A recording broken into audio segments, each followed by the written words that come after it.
গতকাল ফার্মগেটে মেট্রো রেলের পিলার থেকে বিয়ারিং প্যাড খুলে এক পথচারীর মৃত্যুর ঘটনায় প্রতিক্রিয়া জানিয়েছেন সিয়াম আহমেদ।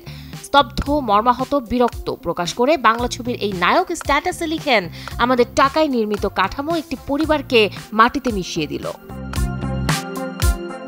শুক্রবার দেশের 10টি সিঙ্গেল স্ক্রিনের পাশাপাশি লায়ন সিনেমাসে মুক্তি পায় কন্যা, কিন্তু প্রদর্শনের 3 দিনেও সেখানে বিক্রি হয়নি একটি টিকিটও, অথচ প্রতিদিন ছবিটির 2টি করে শো রাখা হয়েছে।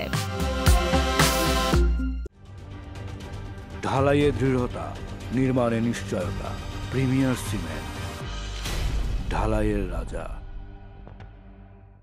আসছে নভেম্বরে ঢাকায় অনুষ্ঠিত হবে অরোরা কনসার্ট, যেখানে গাইতে বাংলাদেশে আসছেন ভারতের শিল্পী অনুভ জৈন।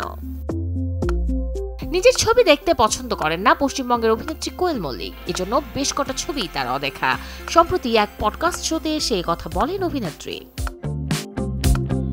রজনীকান্ত অভিনীত জেলার ছবির সিকলে অভিনয় করছেন বলিউড অভিনেত্রী বিদ্যা বালান। জানা গেছে সিনেমায় মিঠুন চক্রবর্তীর বড় মেয়ের চরিত্রে দেখা যাবে তাকে।